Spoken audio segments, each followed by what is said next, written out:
श्री राम जय जय राम, श्री राम जय जय राम। नारायण समारंभां शंकराचार्य मध्यमां अस्मदाचार्य पर्यन्तां वन्दे गुरु परंपरां। श्री गुरु चरण सरोज रज निज मन मुकुर सुधार, वर्णो रघुबर विमल जसु जो दायक फल चार। ओम श्री सीताराम चंद्राभ्याम नमः, ओम महामहेश्वराभ्याम नमः, ओम से एकादश की दक्षिणेश्वर राम सरकार सिंहते नमः। आज के सत्संग में श्री सीता जी फुलवारी में गई हुई हैं गौरी की पूजन करने के लिए।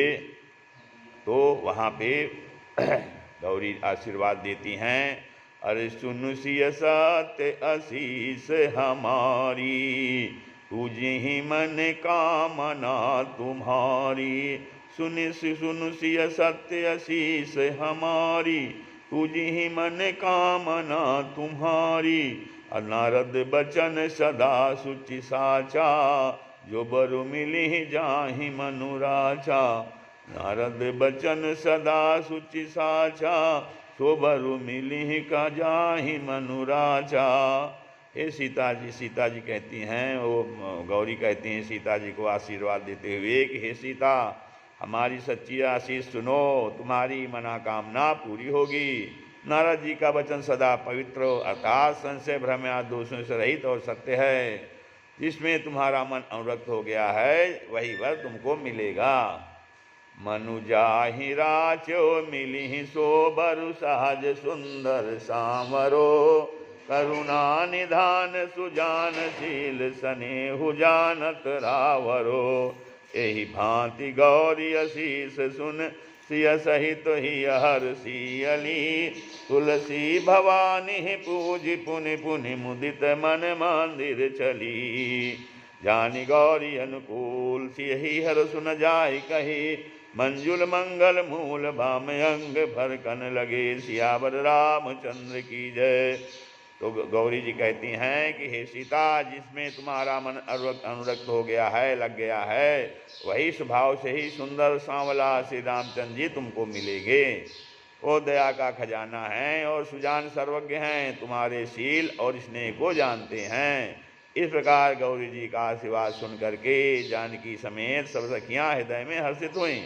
तुलसीदास जी कहते हैं कि भवानी जी को बार बार पूजकर सीता जी प्रसन्न मन से राजमहल को लौट गईं। तो गौरी जी को अनुकूल जानकर सीता जी के हृदय को जो हर्ष हुआ वो कहा नहीं जा सकता। जानी गौरी अनुकूल सियहि हर्ष सुन जाय कही। मंजुल मंगल मूल बाम अंग फड़कन लगे। सुंदर मंगलों के मूल उनके बाएं अंग फड़कने लगे। बाएं अंग का फड़कना स्त्रियों को शुभ माना जाता है। अरे हृदय सराहत सिय लुनाई, गुरु समेत गवने दो भाई। राम कहा सब कहो सुख पाही, सरल स्वभाव छुअत छल नाही।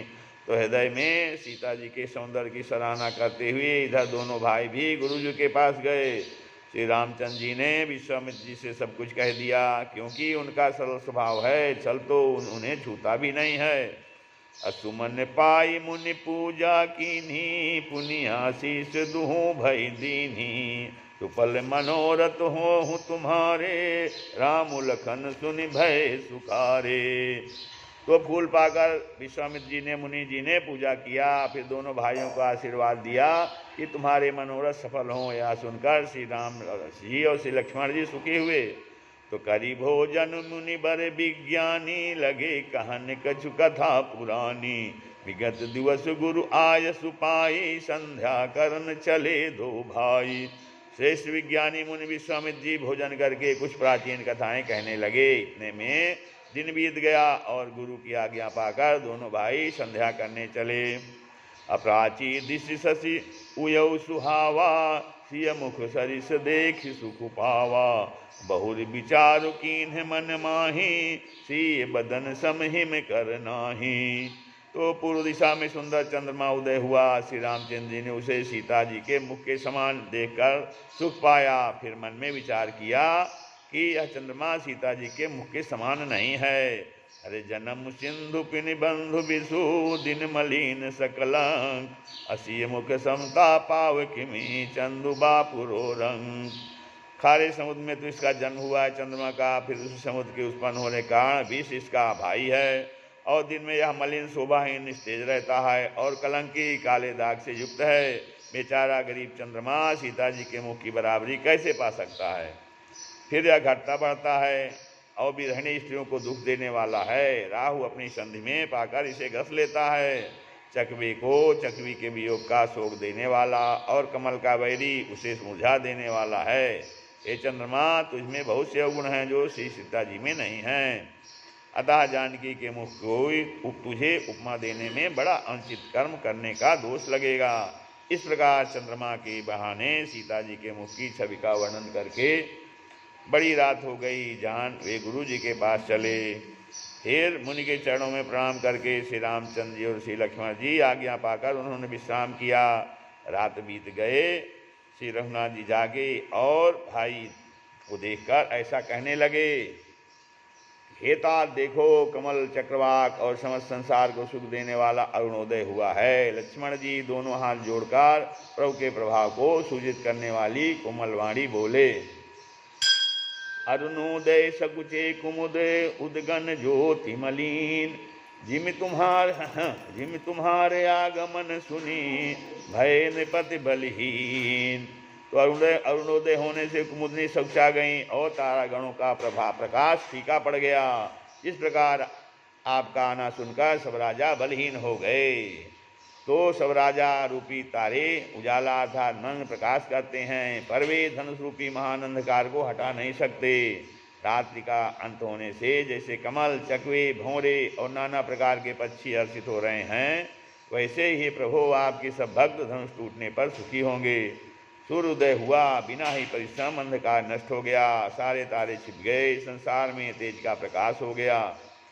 हे रघुनाथ जी, सूर्य ने अपने उदय के बहाने सब राजाओं को प्रभु आपका प्रताप दिखलाया है। आपकी भुजाओं के बल की महिमा को उद्घाटित करने, खोलकर दिखाने के लिए धनुष तोड़ने की यह पद्धति प्रकट हुई है। भाई के वचन सुनकर प्रभु मुस्कराए। फिर प्रभाव से ही पवित्र श्री रामचंद्र जी शौच से निवृत्त होकर स्नान किया और नित्य कर्म करके गुरु जी के पास आए। आकर उन्होंने गुरु जी के सुंदर चरण कमलों में सिर नवाया। तब जनक जी ने सतानंद जी को बुलाया और उन्हें तुरंत ही विश्वामित्र मुनि के पास भेजा।